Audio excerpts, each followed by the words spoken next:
Welcome back. This is Abraham YouTube channel, and I'm doing a series of videos on green card processes. I did part 1, part 2, part 3, and now this is part 4. And in this video, I will discuss the key documents that you require during your diversity visa interview. Failure to have those documents, you are minimizing your chances of being issued with a visa. Or you are maximizing your chances of your case being under kept AP, commonly known as the administrative processes. Now, there are two categories of documents that you require. They are all personal documents or supporting documents, and they are all host documents. Those are two categories of document that you need. So, under the personal documents or supportive documents, the document number 1 that you require is the birth certificate. Birth certificate plays a very crucial role in diversity visa lottery because the United States Embassy will use it to confirm that this is the right person. So, birth certificate is a very crucial document, and you must have all the birth certificates of your derivatives. Either if the wife is the principal applicant, you must have a birth certificate of your husband as well as children, and vice versa. The second document that you require is your passport. Passport, you cannot be issued with a visa without having a passport, because normally visas are stamped on the passport. So every person in your case must have a passport, even if is a child old 1 week. He or she must have a passport. Thirdly, the third document that you require is educational document. Remember, for you to participate in a diversity visa lottery, you must have at least 12 years of education. In Kenya, to be precise, you must have a Form 4 certificate and you must have a D- and above. So, when filling your DS 5501, you included your level of education. There are those people who included high school diploma, others included high school degree, master's, PhD, and so forth. When filling DS 260, you will also fill your highest level of education. So, if your highest level of education is university, you are required to submit or to have the Form 4 certificate and your university certificates or transcripts. In this case, the consular might ask you after high school, where else did you go? And now, in that place, you will just say, I went to this particular university, and you will submit the proofs. But you must have your educational documents. The other document that you require is the police clearance certificate or the good conduct.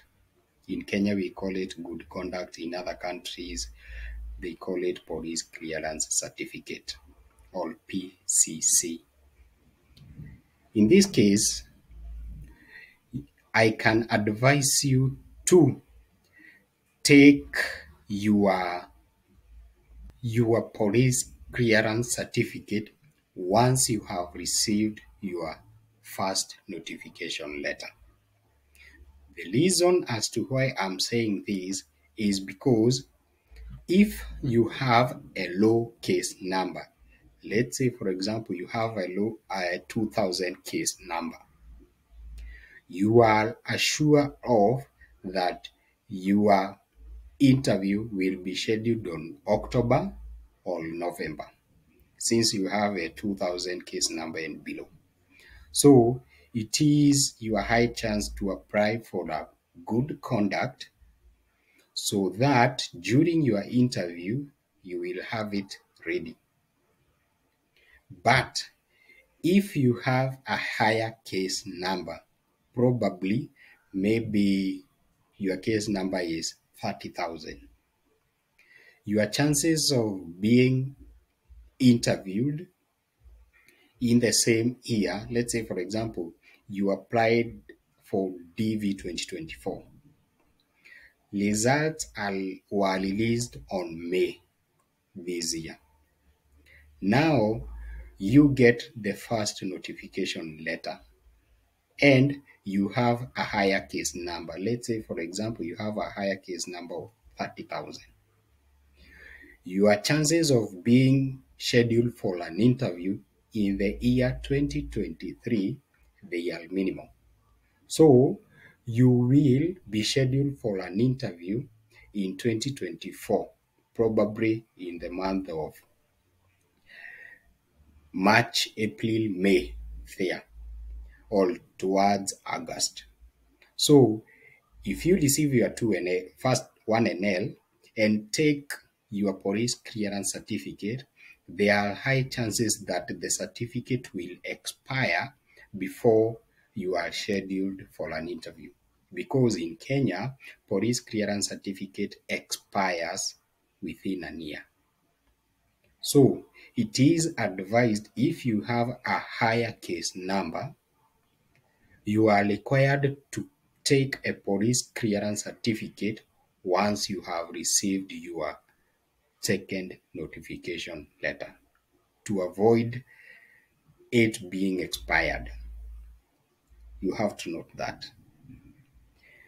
The other document that you require during your interview, apart from the police clearance certificate, the education document, passport, and birth certificate, is the first notification letter.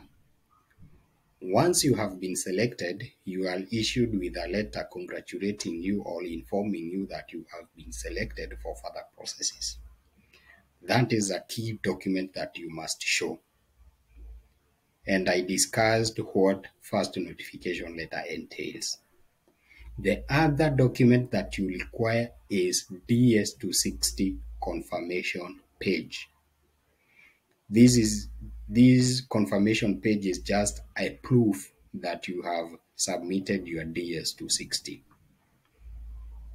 And there are some instances when you request the KCC to unlock your DS260 for you to add certain information. In that case, you are required to submit or to present the latest DS260 confirmation page. The other document that you require is the second notification letter. This is the letter that informs you that you have been scheduled for an interview at a particular location, at a particular time, at a particular date. That is the second notification letter. You must have it during your interview.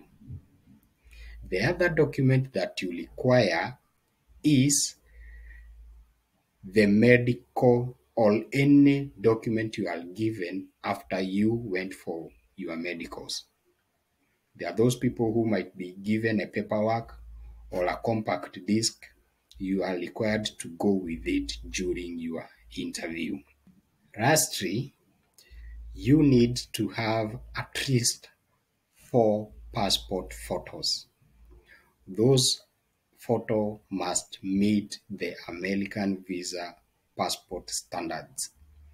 As we always keep saying, the white background, all those standards must be met while taking those passports. Now, those are your documents. you will also need to have host documents, and they include the form I-134. I-134 is just a financial form or a financial supporting form that will declare the wealth or the assets of your host. The importance of this form is to inform the United States Embassy that your host is capable of hosting you or supporting you while you are in the United States. Also, you need IRS tax transcripts. Those are transcripts that shows your host has been paying taxes in the United States. Your host cannot host you without paying taxes. So, your host plays a very vital role. You also need his or her address. You also need either his or her driving license or passport, a copy of his passport. So, those are the key documents that you require or you must have during your interview. Failure to have those documents, you are minimizing your chances of being issued with a visa. And keep in mind, diversity visa interview is one of the easiest interview you can have. Not like the B1, B2, where you must prove that you have attachment in your country that will make you come back. So those are the key documents that you require during the interview. This is part 4, and wait for part 5 of this step-by-step green card application. Thank you guys. Adios.